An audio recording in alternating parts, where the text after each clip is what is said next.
ବିଛଣାରେ ଶୋଇକି ଏହି ଗୋଟିଏ ମନ୍ତ୍ରକୁ ମାତ୍ର 3 ଥର ପଢ଼ି ଦିଅନ୍ତୁ। ଗ୍ୟାରେଣ୍ଟି ଦେଉଛି ସୁନ୍ଦରୀ ଝିଅ ବା ପଡ଼ିଶା ଘର ଭାଉଜ ରାତିଦିନ ଘରକୁ ଡାକିବ, ଯାହା ଚାହିଁବେ ତାହା କରିବ।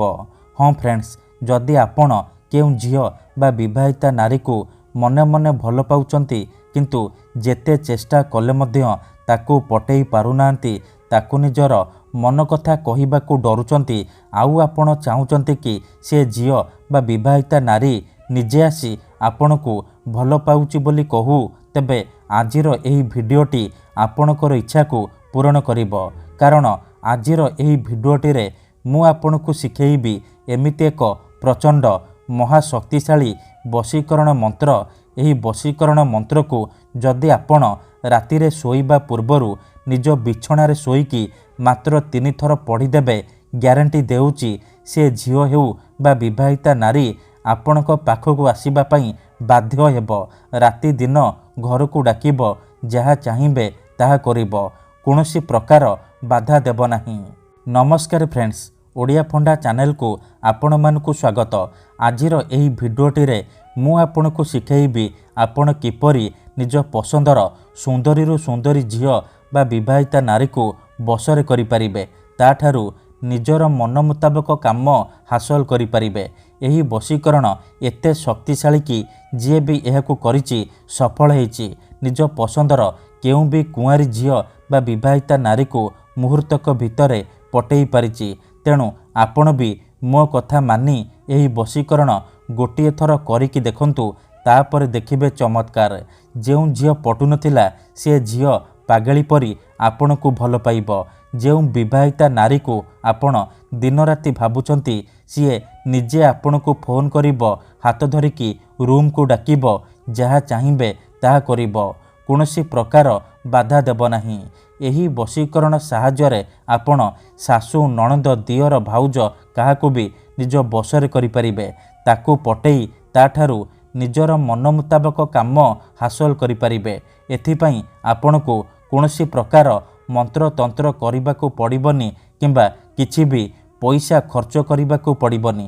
କେବଳ ଆପଣ ଯେତେବେଳେ ରାତିରେ ଶୋଇବା ପାଇଁ ଯିବେ, ନିଜ ବିଛଣାରେ ଶୋଇକି ଏହି ଗୋଟିଏ ମନ୍ତ୍ରକୁ 3 ଥର ପଢ଼ିଦେବେ, ତାପରେ ଦେଖିବେ ଚମତ୍କାର।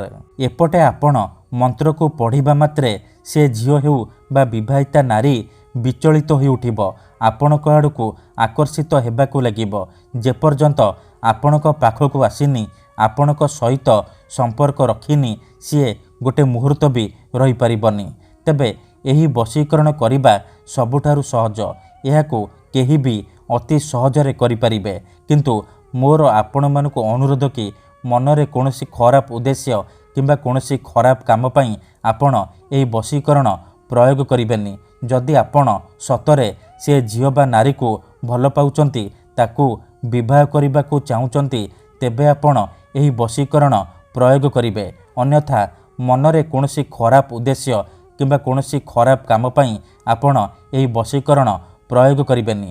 ଠିକ୍ ଅଛି, କାହିଁକି ନା ମାତ୍ର ଥରେ, ହଁ ଫ୍ରେଣ୍ଡସ୍, ମାତ୍ର ଥରେ ଯେଉଁ ଝିଅ ବା ବିବାହିତା ନାରୀ ଉପରେ ଆପଣ ଏହି ମନ୍ତ୍ରକୁ ପଢ଼ିଦେବେ ବା ପାଠ କରିଦେବେ, ସିଏ ସେହି ସମୟଠାରୁ ଆପଣଙ୍କ ବଶରେ ହେଇଯିବ।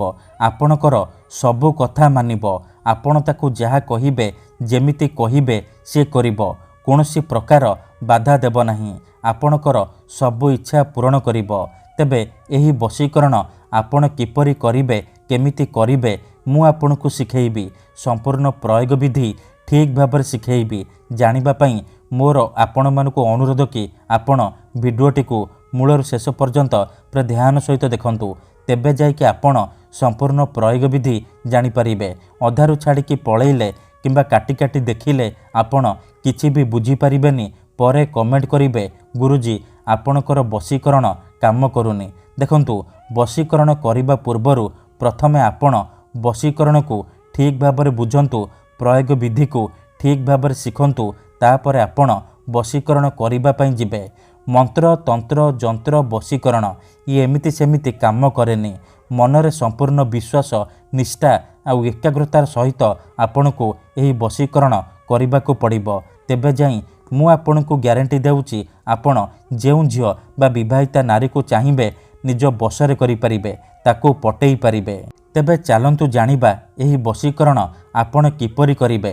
ବିଧିଟି ଜାଣିବା ପୂର୍ବରୁ ମୋର ଆପଣମାନଙ୍କୁ ଅନୁରୋଧ କି ଯଦି ଆପଣ ଆମ ଚ୍ୟାନେଲକୁ ପ୍ରଥମ ଥର ଆସିଛନ୍ତି ତେବେ ଦୟାକରି ଚ୍ୟାନେଲକୁ ସବସ୍କ୍ରାଇବ୍ କରି ପାଖରେ ଥିବା ବେଲ୍ ଆଇକନ୍କୁ ମଧ୍ୟ ଦବାଇ ଦିଅନ୍ତୁ, ଯାହାଦ୍ୱାରା ଆମେ ଯେଉଁ ବି ଭିଡ଼ିଓ ଅପଲୋଡ଼ କରିବୁ ସର୍ବପ୍ରଥମେ ଆପଣ ଦେଖିପାରିବେ। ମନେ ରଖନ୍ତୁ, ଏହି ବଶୀକରଣ ଆପଣ କେଉଁ ବି ବାରରେ କରିପାରିବେ, କିନ୍ତୁ ଯେବେ ବି କରିବେ ରାତିରେ ଶୋଇବା ପୂର୍ବରୁ କରିବେ। ବିଧିଟି କରିବା ପୂର୍ବରୁ ଭଲ ଭାବରେ ହାତ ଗୋଡ଼ ମୁହଁ ଧୋଇକି ସଫା ବସ୍ତ୍ର ପିନ୍ଧିକି ଏହି ବଶୀକରଣ ଆରମ୍ଭ କରିବେ। ପ୍ରଥମେ ଆପଣ କ'ଣ କରିବେ, ଯେତେବେଳେ ରାତିରେ ଶୋଇବା ପାଇଁ ଯିବେ ନିଜ ବିଛଣା ଉପରେ ପୂର୍ବ ଦିଗକୁ ମୁଣ୍ଡ କରିକି ଶୋଇପଡ଼ିବେ। ତାପରେ ନିଜର ଡାହାଣ ହାତକୁ ଛାତି ଉପରେ ରଖିବେ ଆଉ ଆଖି ବନ୍ଦ କରିକି ସେଇ ଝିଅ ବା ବିବାହିତା ନାରୀକୁ ମନେ ମନେ ଭାବିବେ, ତାର ମୁହଁକୁ ନିଜ ମନରେ ଭାବିବେ। ତାପରେ ଏହି ମନ୍ତ୍ରକୁ ମାତ୍ର 3 ଥର ପଢ଼ିବେ। ଓମ୍ ନମଃ କାମାକ୍ଷା ଦେବୀ ଆମୁକଂ ମେ ବଶ୍ୟମ କୁରୁ କୁରୁ ଫଟ୍ ସ୍ୱାହା। ଆମୁକଂ ଜାଗାରେ ଆପଣ ସେଇ ଝିଅ ବା ନାରୀର ନାମ କହିବେ ଯାହାକୁ ଆପଣ ନିଜ ବଶରେ କରିବାକୁ ଚାହୁଁଛନ୍ତି। ମନ୍ତ୍ରକୁ 3 ଥର ପଢ଼ି ସାରିବା ପରେ ଛାତି ଉପରୁ ହାତକୁ କାଢ଼ିବେ ଆଉ ଛାତିରେ ଗୋଟିଏ ଥର ଫୁଙ୍କିଦେବେ। ଏହିପରି ଆପଣ ଲଗାତାର 3 ଦିନ ପର୍ଯ୍ୟନ୍ତ ରାତିରେ ଶୋଇବା ପୂର୍ବରୁ ଏହିପରି କରିବେ। ନିଜ ବିଛଣାରେ ଶୋଇକି ଏହିପରି କରିବେ।